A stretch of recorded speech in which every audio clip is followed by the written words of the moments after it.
Hey, it's Jared. In this video, we're going to take a look at the Kindle Scribe. I'm going to give my full review and opinion on this device as someone who has multiple other Kindles and has also used a Remarkable 2 for pretty close to a year. So the Kindle Scribe is fantastic because it's a combination of two different devices that I usually would be carrying with me, my Kindle and also a Remarkable tablet. So I'm not going to do a comparison in this video, but I'm going to talk a lot about the features of this device. So I have the fabric case on this right now. I think you must use a case with it to make it usable in most ways. Without a case, it's just going to slip all over the place and you're not going to have any way to take your pen with you. So the fabric case, really nice. I also have a cases video that you can check out where I reviewed, I think, about 6 or 7 different Kindle Scribe cases. Definitely check that out. Link is in the description below. So I'm going to flip this up and put it into kickstand mode here. So that's the perfect mode for being on a table where you want a little bit of angle to your device so that you can read or perhaps even write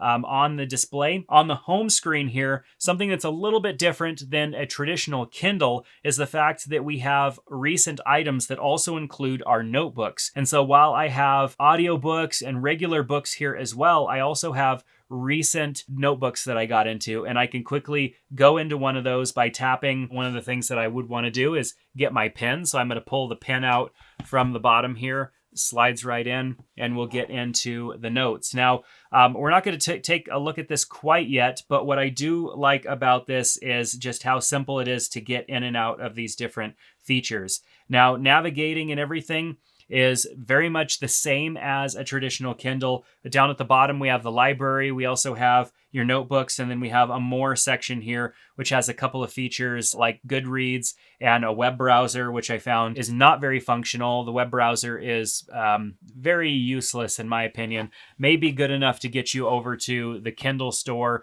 or the Audible store so that you can order another book. The homepage, very useful. Lots of recommendations for reading and stuff like that. If we go over to the library, we have access to our entire library. We can easily sort like we would on any other Kindle device. Downloaded, unread, read, all of that stuff. I don't know why it says there's that many unread because that's not true. I would say that I like having a bigger display for all of these things. Very easy to navigate. I'd say this is also a very responsive device as well, as this can be kind of a clunky process on some other Kindles. Going through your list can be very clunky and very slow just because of the refresh rate of the screen. But on this device, it's very fast in comparison to other Kindles. So library, I mean, very easy to navigate and get through. I'd say one of the things that I like the most about this viewing experience is just how much larger it is. And so whether I'm wanting to listen to an audiobook like this, which I can connect Bluetooth headphones to this device, or if I'm going into more of a traditional book, just swiping and browsing through the different pages, having more on a page is kind of nice. And I definitely like having the kickstand on this particular case. Having the device propped up definitely is a nice experience, and also for writing. So very, very quick and responsive. I'd have to say, as far as a Kindle goes, there's probably a little bit more power available in this device to make the experience a little bit more fluid, which is extremely important to me because I'm used to iPads and stuff like that are extremely responsive, and Kindles traditionally have been a little bit slow. Yes, you get fantastic battery life, but they've been a little bit slow. So I like the fact that this is a little bit more responsive of a device. And you'll notice that I'm at 91% battery. The battery life on this has been fantastic. I charged this to 100% when I first bought it, and I have probably about 5 or 6 hours of reading on this device, sometimes spent writing, and I'm at 91%. Fantastic. So let's go into notebooks and take a look at that. One of the things that I noticed right away is that the writing experience on the screen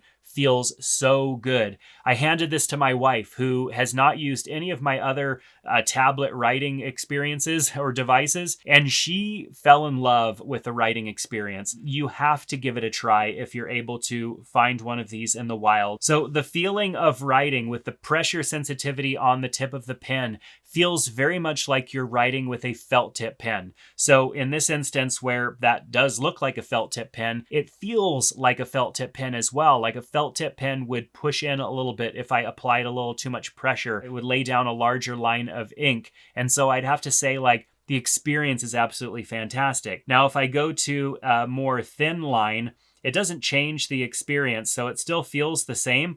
But what's odd is that even though a smaller line is appearing, it feels like I'm writing with a smaller tip pen, a fine tip pen. It's odd how my brain and the experience just seems to make it feel like I actually changed the pen that I'm using. We also have the ability to highlight here as well. We've got eraser, but we can also use the back of the pen as well as an eraser. So even if I'm in this mode, I can push down and erase. So what's cool is you actually push in on the pen a little bit and it erases. So you push in just like you would a regular eraser. You'd push down a little bit and you'd erase. You don't have to push very hard, but it erases. It gives you a little bit of preview of what you're about to erase, and then it goes away. You can also go into the eraser mode and then use the pen, and this gets you a little bit finer of an eraser. So I like using this when I'm trying to erase a couple of letters and I don't want to erase everything that I've done so far. We also have the pointer, which makes it easy for us to go page to page and whatnot without actually putting down any pen ink,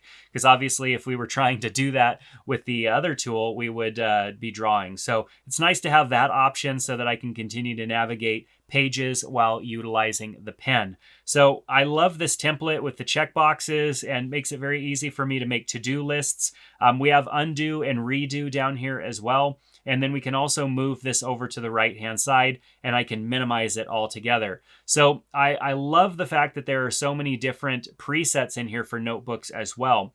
I like the planner because the planner allows me to plan out my day. You could see here the other day, I was writing down kind of what I had to do for the day. This just was a really nice visual, and taking the time to actually write these things out as opposed to just opening up your Google or Microsoft Calendar or whatnot and looking at what you have, is that I have to reprocess everything that I'm going to be doing for the day. So I love the idea of coming in here and writing down the things that I'm going to do for the day. It helps me kind of reconnect with what is to come for my day, and this process was really nice. This is something that I was doing with my Remarkable tablet as well, coming in and writing out my day. This page here was just my wife kind of enjoying the experience and drawing and writing just to test it out. Her number one comment was how it felt to write. The actual feel of the pen on the screen was absolutely fantastic. I have an iPad with an Apple Pencil, and even with the screen protectors that are supposed to make it feel more like you're writing on paper, this experience is a lot nicer than that experience on the iPad with the Apple Pencil. And I think it really comes down to the fact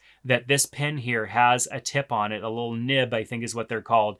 And that has a little bit of play in it, and it makes for a great writing experience. And then, of course, the feel or the texture of the tablet itself adds to that as well. So let's take a look at some of those different notebook styles that we have to choose from. We've got a lot of different templates in here, and people have been installing different templates as well. I would say the downfall to this entire notebook experience is the lack of ability to do things like convert your handwriting to text. I would like to be able to handwrite everything and then have it converted to text. Now, the Remarkable fails in the sense that you can have it converted to text, but then it's a real pain to get that text into anything else. On the Kindle Scribe, so far you cannot convert your handwriting to text. All you can do is export a PDF of your notebooks. And to me, exporting a PDF is not extremely useful. Yes, it would be great for backing up and archiving previous notebooks, but there's no way for me to import that into any other system. So I'm very much stuck in this very simple notebook system that the Kindle Scribe has. There aren't really even any intermediate features as well for somebody like me who wants my device to be able to interact with other devices as well,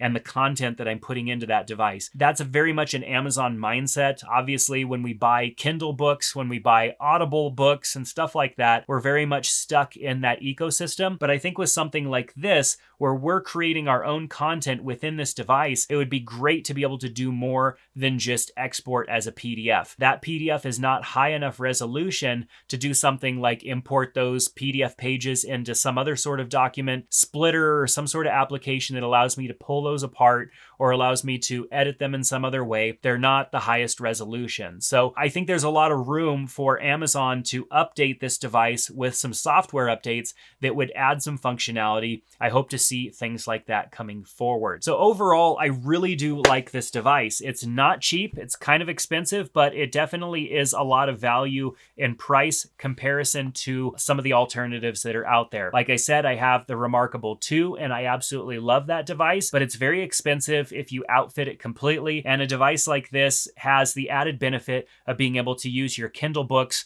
natively right within the device. So it's a great e-reader and it's also a great tablet. You just can't play outside of the Amazon ecosystem quite yet, and I hope that they fix that. So let me know what your thoughts are down in the comment section below. I've got links in the description to this device, including some cases. If you click on those links and decide to make your purchase through Amazon, we get a little bit of the affiliate sale from that. It doesn't cost you anything, but it helps support the channel, so I appreciate you for doing that in advance. But that's going to do it for this video. Give the video a thumbs up if you found it useful, and subscribe to the channel. I hope to see you back in another one soon. Take care.